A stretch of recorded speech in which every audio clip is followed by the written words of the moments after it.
At Splinter we have, well, we've got 12 staff, and of those 12 staff, 11 people have got design backgrounds. There are a number of people who are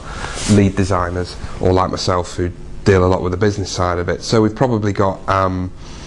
8 or 9 active designers. Okay, yeah, my name's Rob Watson, and I work on the print side of the design company and cover all sorts of bases like cover ID, advertising, do web visuals, and that's it really, so on. We do, you know, as a company we've got designers who specialise in particular things, so we've got those who come from a graphic design stroke print background, some that specialise in artwork in print, you know, before it goes to printers itself, and we've also got designers who specialise in new media, websites and CD-ROMs. Well, initially as a junior designer you could just be helping out on gathering ideas for pictures and stuff, and you could just be getting ready, doing all the printouts and coming up with rough ideas, and if your ideas are any good then you probably get a bit more of a senior role and you can take them forward. Well, a lot of it early on was just helping the senior designers, they're giving you ideas and stuff, and then you just execute them the best you could.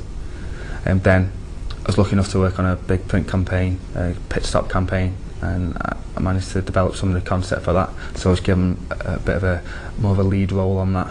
which was good for me. But then from just day-to-day stuff, you just come in, and then depends if you're given a brief, first thing you do is you'll just research it and research the target audience, see what's required, then try and come up with a brainstorm, a bit like what we've done here, and then try and get about 2-3 ideas, strong ideas, and then move on with it, and then go straight into the computers then, and then just produce the ideas and then make a pitch document. When we employ someone, the more skills someone has, the more attractive they become. But we often employ graduates straight from university, and we certainly take training very, very seriously. In the past we've sent people out on external training courses, but more normally we train people in-house. So, you know, maybe a more senior designer will take another designer under their wing and maybe spend a few days, you know, showing them the ropes, so that all the time people within Splinter are picking up new skills to make us as flexible a company as possible. I'd like to think I'm good at definitely developing concepts, but I feel like I'm also good at, well, my technical skills are definitely getting better, which is something which has progressed quite rapidly over the couple of years. But yeah, I feel like I'm stronger at developing concepts and then executing them on to the print side. Obviously, to be a successful designer, you have to be able to creatively think and creatively produce work, but there are also a certain level of technical skill that's essential to be able to actually produce that work on a day-to-day basis. Pretty well all of our designers are conversant with typical image manipulation packages. That's pretty well a given, whether you work within print or new media. But for instance, if you are a website producer, you're going to need to have going to be able to produce work with either specific packages that produce websites, or have an understanding of HTML, CSS, or other internet languages. Furthermore, a lot of our designers need to know animation packages such as Flash or other web-based tools. On the graphic design and print side, not only do they need to be able to use image manipulation tools, but there's also other packages which can produce vector-based art, typography packages, or packages that actually produce the final artwork that you send to printers.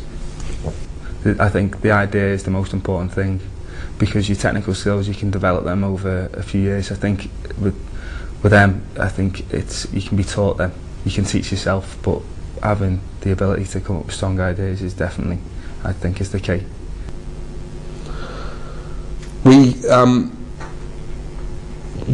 When looking to employ a designer, obviously there's a number of things we're looking for, and that's that we can see that they produce creative work, that they have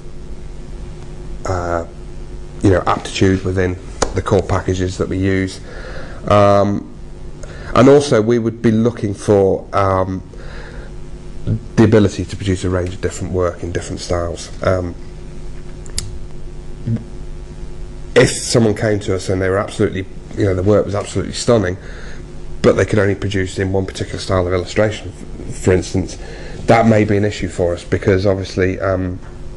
one particular style of illustration is not applicable to all of our clients. A bit of flexibility and the ability to work across medium is one of the core things we're looking for.